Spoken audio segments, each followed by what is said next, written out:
Hi guys, welcome to help in Telugu. దయచేసి ఈ వీడియోని స్కిప్ చేయకండి, ఎందుకంటే ఈ వీడియో అనేది మీకు చాలా హెల్ప్ఫుల్గా ఉంటుంది.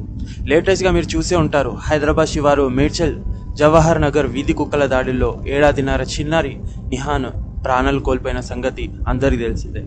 మంగళవారం రాత్రి ఇంటి ముందు ఆడుకుంటున్న చిన్నారిపై కుక్కలు చాలా విపరీతంగా దాడి చేశాయి. శరీరం మొత్తం తీవ్ర గాయాలు కావడంతో గాంధీ ఆసుపత్రికి తరలించగా ఇవాళ ఉదయం పరిస్థితి విషమించి చిన్నారి ప్రాణాలు కోల్పోయాడు. ఈ ఘటనపై తెలంగాణ సీఎం రేవంత్ రెడ్డి విచారణ వ్యక్తం చేశారన్నమాట.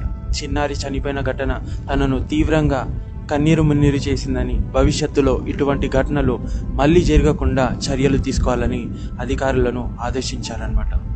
సో పలుమార్లు ఇలాంటి సంఘటనలు జరుగుతున్నందున వీధి కుక్కల వేడను అరికట్టడానికి అన్ని చర్యలు తీసుకోవాలని అధికారులను సీఎం గారు ఆదేశించడం జరిగింది. వీధి కుక్కల సంఖ్య అనేది ఎక్కువ ఉన్న ప్రాంతాల్లో ప్రజల నుంచి ఫిర్యాదులను స్వీకరించడానికి కాల్ సెంటర్ లేదా టోల్ ఫ్రీ నంబర్ ఏర్పాటు చేసి తక్షణ చర్యలు చేపట్టాలన్నారు. పసికందులు చిన్నారులపై ప్రతి ఏటా వీధి కుక్కలు దాడులకు పాల్పడుతున్నాయని, వాతావరణమా లేకుంటే దీనికి మరో కారణమా అనేది చాలామందికి అర్థం కావడం లేదు.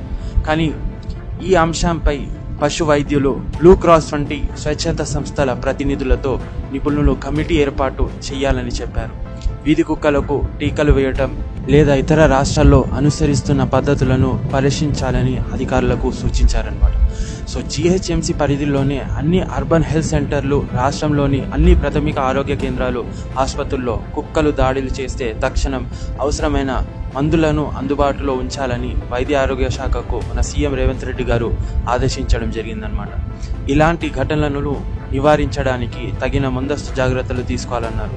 అన్ని బస్తీలు, కాలనీలు సంబంధిత వార్డు కమిటీల సహకారం తీసుకోవాలని జీహెచ్ఎంసీ మున్సిపల్ అధికారులకు సీఎం రేవంత్ రెడ్డి గారు ఆదేశాలు జారీ చేశారనమాట.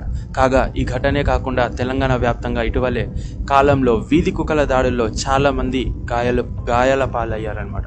వీధుల్లోకి ఒంటరిగా వెళ్ళాలంటే వృద్ధులు, చిన్నారులు చాలా భయపడతారు. సో మనం కూడా తగిన చర్యలు తీసుకోవాలి. పిల్లలను అనేది బయట విడిచిపెట్టకూడదు, ఎందుకంటే ప్రతి కాలనీలో అనేది కుక్కలు అనేది ఉండడం జరుగుతుంది. సో ఇన్ కేస్ కుక్కలు అనేది ఎక్కువగా ఉంటే కంప్లైంట్ చేయాల్సిందే జీహెచ్ఎంసీకి.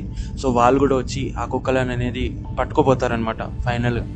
సో ఇలాంటి కేసెస్ అనేది చాలా పెరుగుతున్న నేపథ్యంలో మనకు ప్రైమరీ హెల్త్ కేర్ సెంటర్లు, దీనికి సంబంధించిన గవర్నమెంట్ హాస్పిటల్ కూడా తగిన కుక్కల మందు ఉంటుంది కదా అంటారు. సో ఆ మందులు కూడా ఏర్పాటు చేయాలని సీఎం రేవంత్ రెడ్డి గారు అనేది ఆదేశించడం జరిగింది. సో ఇది వాటి వీడియో. సేఫ్టీగా ఉండండి అండ్ పిల్లలకి ఒంటరిగా వదలకండి. కలుస్తాను నెక్స్ట్ వీడియోలో. వీడియో నచ్చితే ఛానల్కి లైక్ చేయండి అండ్ వీడియోకి లైక్ చేయండి, ఛానల్కి సబ్స్క్రైబ్ చేయండి. Thanks for watching. జై హింద్.